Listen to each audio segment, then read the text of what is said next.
বন্ধুরা, আশা করি তোমরা সকলেই খুব ভালো রয়েছো।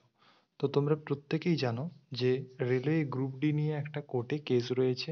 একটা হচ্ছে তোমাদের কি আইটিআই এবং তোমাদের কি নন আইটিআই। এই আইটিআই ভার্সেস তোমাদের নন আইটিআই নিয়ে তোমাদের একটা কোর্টে কেস হচ্ছিল, ঠিক আছে? যেটা তোমাদের 18 তারিখ তোমাদের ক্যাট এখানে এটা তোমাদের কোর্ট কেসটা সলভ হওয়ার কথা ছিল, কিন্তু অনেক ইউটিউবার তোমাদেরকে বিভ্রান্তিতে ফেলছে যে ওইটা পুরোপুরি তোমাদের নন আইটিআই সাপোর্টে চলে গেছে, অর্থাৎ পুরোটাই ক্লাস 10 জিতে গেছে। এরকম কিন্তু কোনো শুনানি এখনো পর্যন্ত হয়নি, তোমাদের এটা বলে রাখি। 18 তারিখ কোনোরূপ কোনো শুনানি ক্যাটে কিন্তু করা হয়নি, এটা লিস্টেডই হয়নি। তাহলে তোমরা কিন্তু একদমই ভয় পাবে না বা একদমই বিভ্রান্ত হতে যাবে না। এই কোর্ট কেস যে আপডেট দিতে এসেছি সেটা হচ্ছে গিয়ে তোমাদের 18 তারিখ বলে দিচ্ছি। 18 তারিখ কোনো তোমাদের কেস ওই লিস্টে এখনো ওঠেনি, ঠিক আছে? তো এআইটিও যেটা কাজ করছে, এই এআইটিওর যে কাজ, সে চাইছে তোমাদের খুব তাড়াতাড়ি যেন এই কোর্টে কেসটা ওঠে। ওরা আলাদা করে অ্যাপিল করবে কোর্টে, ঠিক আছে? এই ক্যাটে কেসটা যাতে খুব তাড়াতাড়ি সলভ হয়। এবং তোমরা অনেকেই বহু দিন ধরে ফর্ম ফিল আপ হয়ে আছে, তোমাদের পরীক্ষা হয়নি এখনো পর্যন্ত, তাই পরীক্ষার জন্য অনেকে অধীর আগ্রহে বসে রয়েছে। তাই তোমরা কিন্তু পড়াশুনো পুরোপুরি চালিয়ে যাও। ওরা কেসের জায়গায় থাকবে। যাই হোক না কেন, তোমাদের আইটিআই হোক বা নন আইটিআই হোক, বা আধা আধা হয়ে যাক, বা আইটিআই অর্ধেক বা নন আইটিআই অর্ধেক এরকম হয়ে যাক, যাই হোক না কেন পরীক্ষা কিন্তু হবে। এটা মাথায় রেখে তোমাদের কিন্তু পড়াশুনোটা কিন্তু চালিয়ে যেতে হবে, পড়াশুনোটা অবশ্যই করতে হবে।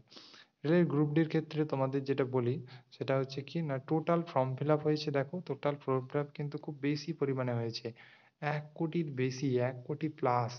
হ্যাঁ, 1 কোটি প্লাস কিন্তু তোমাদের অ্যাপ্লিকেশন জমা হয়েছে, যেখানে মাত্র ভ্যাকেন্সি রয়েছে 32,438। মাত্র ভ্যাকেন্সি যেখানে 32,438। তো এই ঝামেলাই থাকতো না যদি এই 32,000 ভ্যাকেন্সি তোমাদের 1 লাখ ভ্যাকেন্সি পরিণত করে দিত, তাহলে কিন্তু কোনোরূপ কোনো ঝামেলা হতো না। তো এখানে দেখো তোমাদের আরো একটা জিনিস দেখাই তোমাদেরকে, পোস্ট ওয়াইজ যে ভ্যাকেন্সি রয়েছে তোমাদের। এখানে দেখো তোমাদের ভ্যাকেন্সি অনুযায়ী যে ফর্ম ফিল আপ হয়েছে, সেখানে কিন্তু দেখো সবচেয়ে বেশি যেখানে কম্পিটিশন, সেটা হচ্ছে গিয়ে তোমাদের বেশি কম্পিটিশন আমরা দেখতে পাচ্ছি দেখো গুয়াহাটিতে।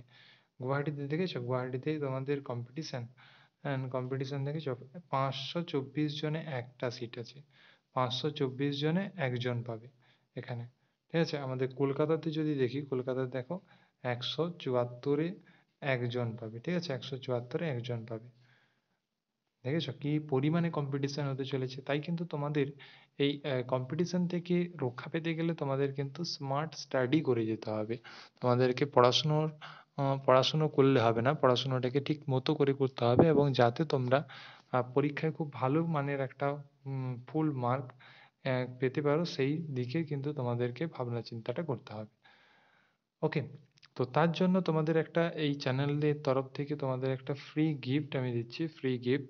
এটা আগেও হওয়ার কথা ছিল, কিন্তু কোনো কারণে সময়ের অভাবের জন্য হয়ে ওঠেনি, কিন্তু এটা তোমাদের পুরোপুরি হবে এইটুকু আমি তোমাদের কথা দিচ্ছি, এবং এক্সাম ডেট পর্যন্ত তোমাদের কিন্তু এটা চলতে থাকবে, ঠিক আছে?